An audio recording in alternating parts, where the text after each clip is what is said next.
Holy City Center Radio, it is episode 168, and I am your host, Christian Sanger. Today is Wednesday, September 6th, 2023.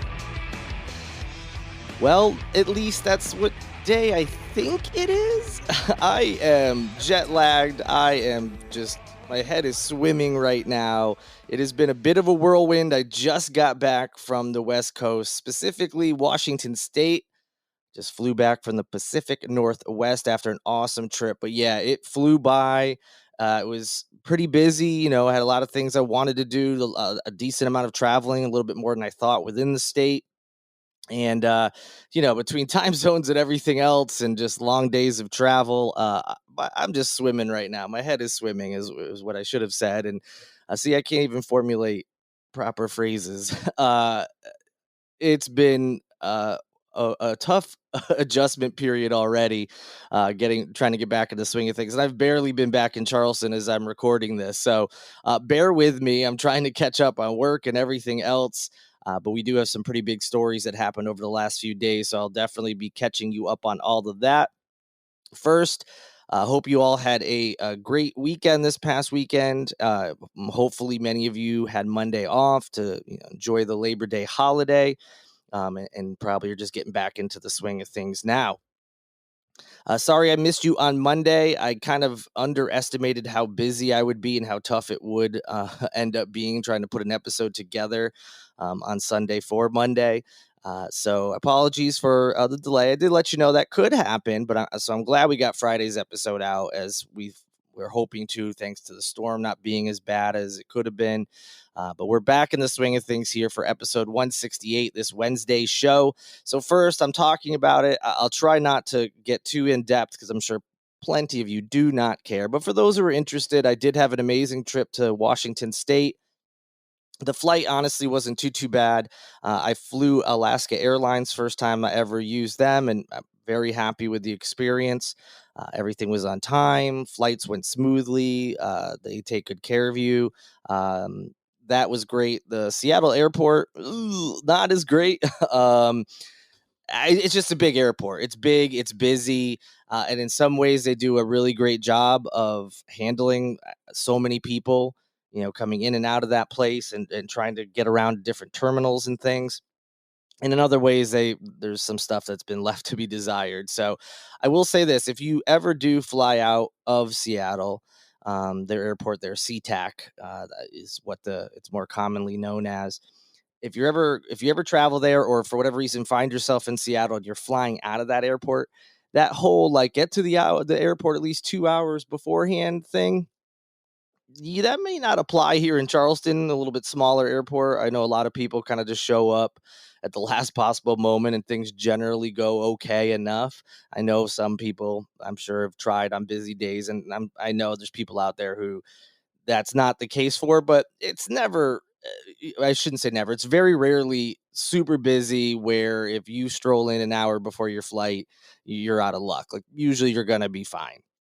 With this airport, especially an early morning flight, leave as much time as you possibly can to get there. Because I thought I had done the 2 hours thing. I think it was just under 2 hours. I had to drop off a rental car at a completely different facility. The facility is like 6 minutes away from the airport. So it's part of the airport service and everything, but they have a shuttle bus. But between that, which wasn't that bad, just a little 6 minutes. I was like, okay, I lost 6 minutes. I thought it'd be a little quicker, no big deal. But the check-in process and the security especially just took way too long, and I barely made my flight. Literally the last person to get on the flight. So just keep that in mind if you ever fly out of that airport.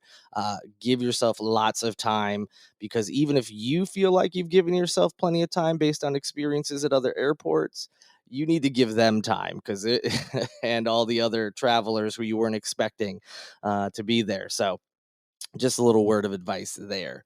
Outside of that, I did a lot of traveling. I wasn't going to Seattle specifically, as you remember. I was going to the town of George, yes, George Washington, to a venue called the Gorge. It's an amphitheater that is built. It's what I think I've heard people call it, a natural amphitheater. Obviously, it's man-made in some instances, the stage and all that kind of stuff. But they've put it right on essentially a ledge that overlooks the Columbia River and these beautiful rock formations and valleys, and it's incredible. The way they designed the venue too is awesome. So you don't actually like see the venue until you walk in the entrance. You still haven't seen the stage, you still haven't seen the view behind it. You walk by some vendors and stuff, and then you go up a hill, and that hill brings you to the top of the lawn. So if you've ever seen or been to an amphitheater in any other state, you know how they have like a lot of them have the lawn section, the cheaper tickets, where you can bring a blanket or rent chairs or whatever.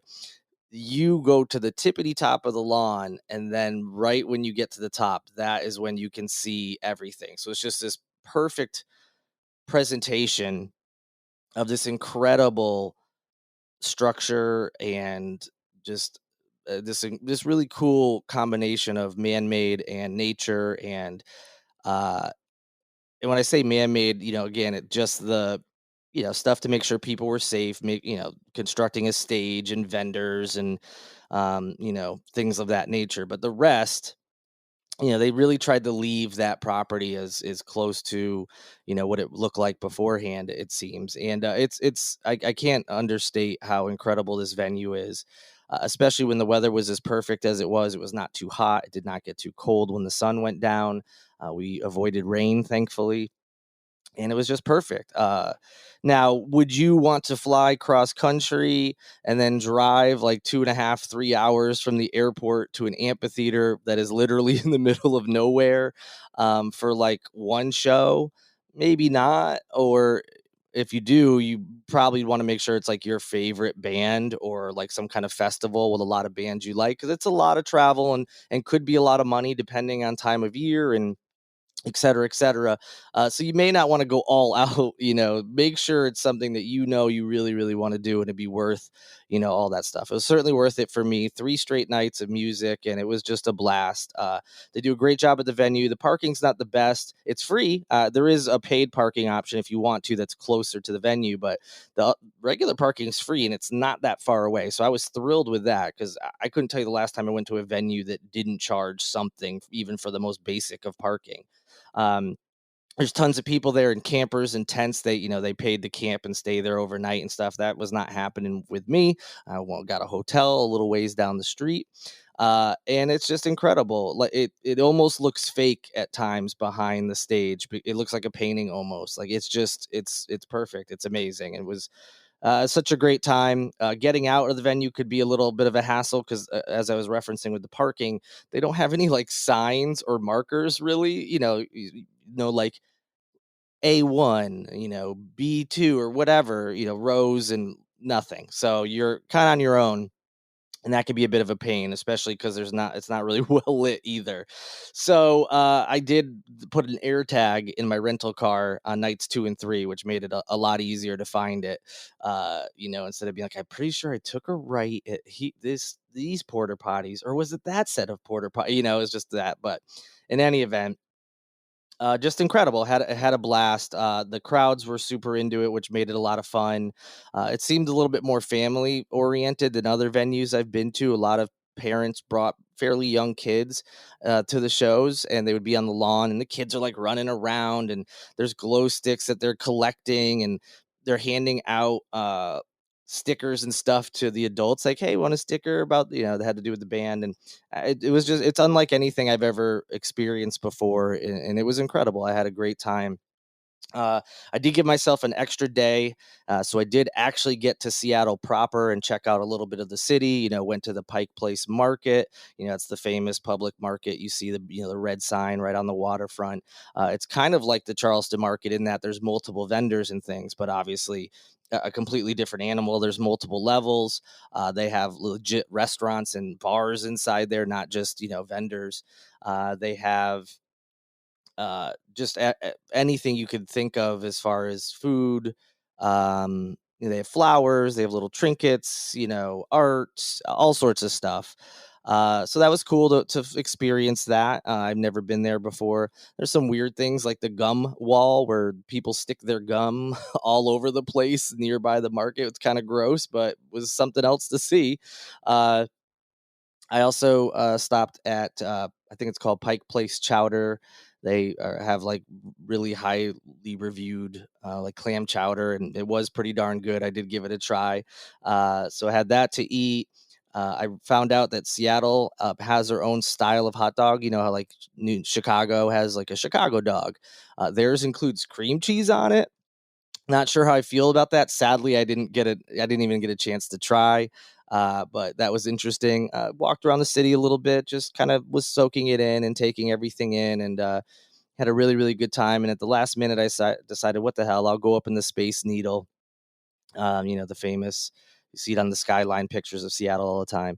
So decided to go up in that, and that was a really cool experience as well. I recommend that if you ever make it there. And yeah, so just a great overall trip. I could go on and on and on. And if you're truly interested in the whole experience, let me know. I'd be happy to talk your ear off about it. But we've got to move on, as I'm already running late on this episode.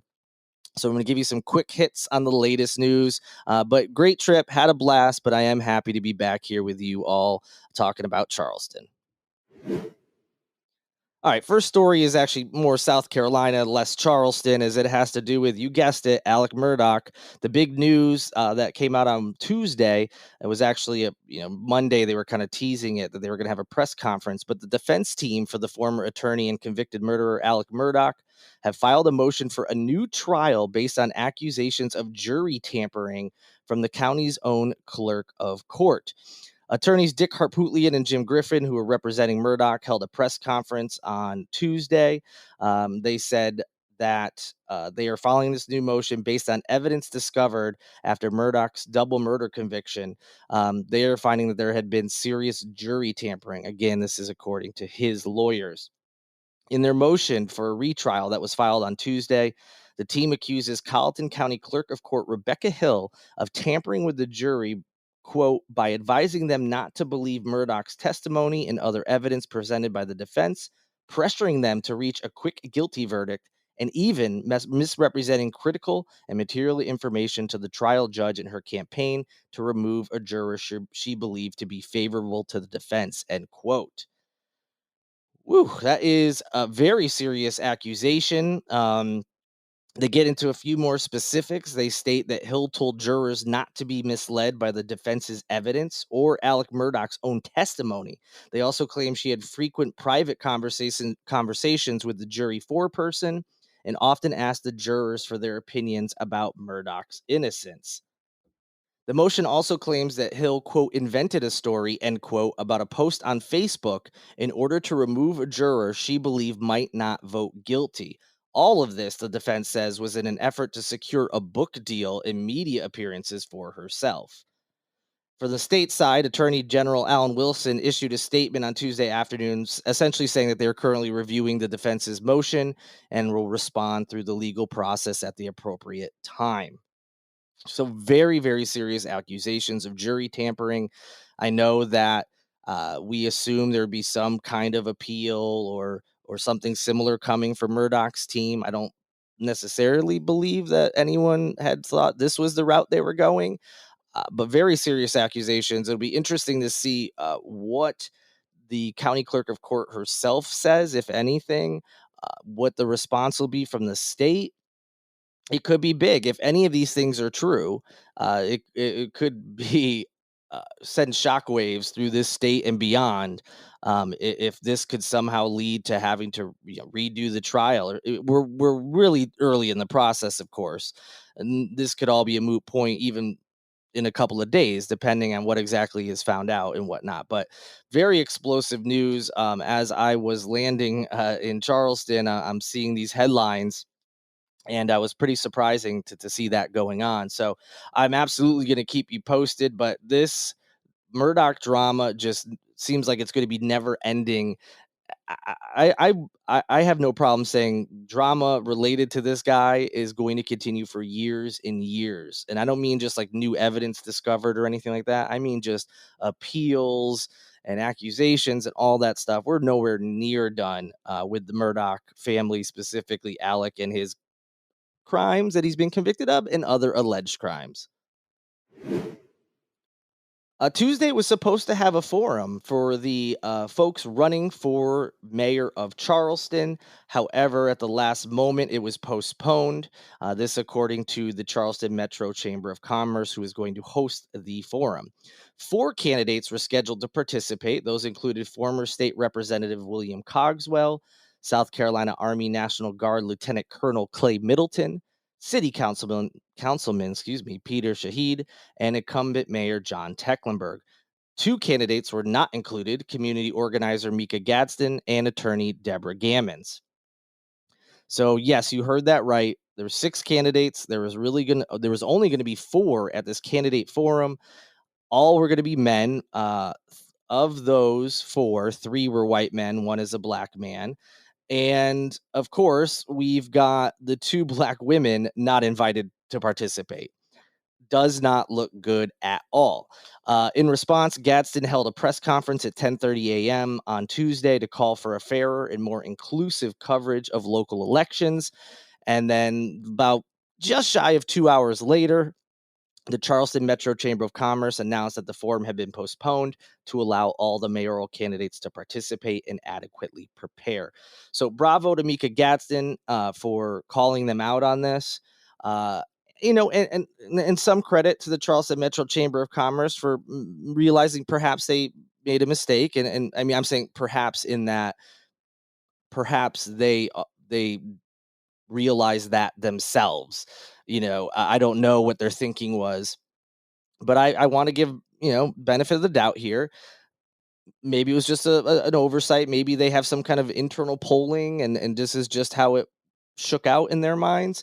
But whatever, good for them for realizing this looks bad and needs to be corrected, whether it was intentional in a nefarious way or not. And so now, thankfully, the Charleston community will be able to hear from all 6 candidates that are running for mayor of Charleston. And really, that's how it should be. I know sometimes there's got to be caps on things. If you have X amount of people running, it can get a little hectic and confusing. But 6 candidates for a forum doesn't seem like too much. So I'm glad that we'll be able to hear from all 6 of them and give each a chance to say why they believe they should be mayor, or, and of course, incumbent John Tecklenburg. Case, that he deserves re-election would be his pitch, of course. So I'll provide you with updates on when that forum ends up being rescheduled for. All right, that'll do it for this edition of Holy City Center Radio. We had some other pretty significant news late last week. I'll try to get to that on Friday. It involves the schools here in South Carolina and the fact that our school superintendent, Ellen Weaver, decided to cut ties with a South Carolina school librarians group. We'll talk more about that on Friday's episode, as well as whatever else may be going on in town. In the meantime, enjoy the rest of your week. I'll talk to you on Friday. Thank you for listening. If you want to help out, be sure to subscribe, like, review, rate, whatever you can do on this streaming platform you're listening on. Please do that with the Holy City Center Radio podcast. It'll help make sure that other people have a chance to listen. You can also help by going to holycitycenter.com/shop to pick up some merchandise, or going to patreon.com/holycitycenter to sign up for one of those support tiers. I also want to say thank you to Cole Collins of LMC Sound System, who produces this in every episode of Holy City Center Radio, and Tyler Boone, whose music you hear in each episode as well. I'm going to get some rest, try to recalibrate, get my brain and everything else back on East Coast time and used to getting back to full-time working Holy City Center and not like, I got another concert to go to. Work can wait. Trying to get back in the swing of things. So hopefully by Friday, I'll be a little less discombobulated, and we'll be back and off and running as normal. Until then, good night and good luck.